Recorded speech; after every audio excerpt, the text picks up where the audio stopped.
Heavyweight boxing fans, what's the deal? Wow. Well, I got this prediction wrong. Let, let me just say that before I begin. But wow, man. If you guys check my prediction video, Joey Abell, now he wins this fight with a right hand. He actually landed two good right hands this third round.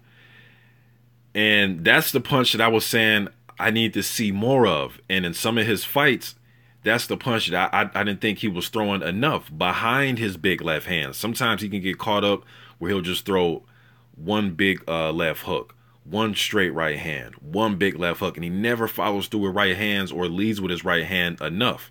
And in this fight, man, the two big right hands, I mean, this shit put Zimnoch in La La Land. I mean, he was literally in dreamland, man. He was trying to get up. His brain and his legs were just not, they were not on the same page, man. But he took care of business. He went to Poland and did it. You know what I mean? Joey Abell's last two fights, man, or his last two notable fights at least, he's been brought in as an opponent. You know what I mean? Now, he's had his fair share of losses. He's been knocked out, you know what I mean? But he is very heavy-handed. The John Wesley No Fire victory he had, No Fire was a 19-0 prospect with Sam Watson, part of the PBC.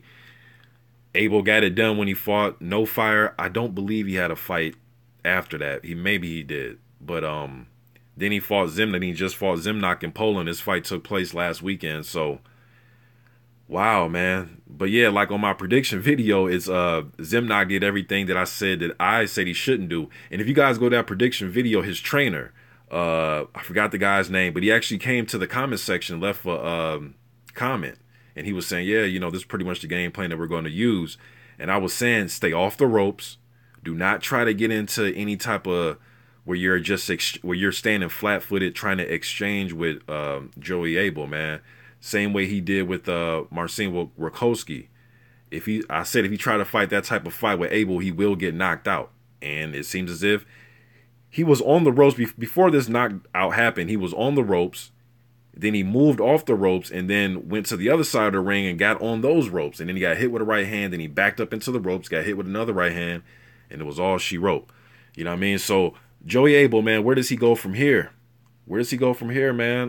You know, two solid victories as far as you know, being a top 50 type of heavyweight. I think those are two solid victories. The knockout Krzysztof Zimnoch and to beat a 19-0 prospect. I think those are two decent victories.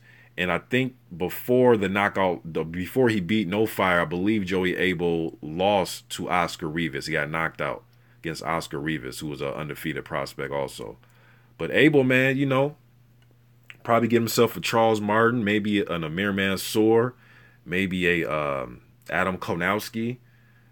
You know, I'd like to see him, you know, get one of those type of fights here at home, man. You know, I think he's deserved it to get one more crack. Maybe, like I said, you know, like a Charles Martin, Andrew Ruiz Jr., somebody like that, man. Especially if they're looking for a winnable type of fight, but somebody that is coming to win.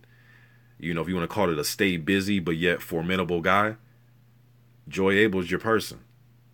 You know what I mean? He probably won't be favored against a lot of those type of guys. He's heavy-handed, man. I know he's been knocked out, so I know people are going to say, oh, but he lost to... I know who he lost to. I know who he lost to. I know he's been knocked out. I understand that. But he's very heavy-handed, confident as all hell now, especially with these last two victories. You know, so... I can't wait to see what Abell has next, man. I know he's going to be the underdog going into the fight, but the dude is very heavy-handed, man. Y'all let me just think in the comment section. I'm out. Oh, and as far as Zimnoch, not sure what Zimnoch does, man. I still want to see him and Artur Szpilka still fight. You know what I mean? Maybe they can still get that fight to happen before both guys retire. I still want to see Zimnoch versus Szpilka. Still think there's some personal, well, I don't know. Maybe they made up. I don't know these guys outside the ring. But the last I seen, it was like some personal type shit between the two, man, where they're getting into it during interviews. I know Zimnoch, or Szpilka headbutted Zimnoch in his face during the interview. It's on YouTube. And I know Szpilka was in the crowd one time grabbing his crotch and yelling at Zimnoch when Zimnoch was in the ring. And so I still would like to see that fight somewhere down the road. Maybe it can still happen. I don't know. But y'all let me just think in the comment section. I'm out.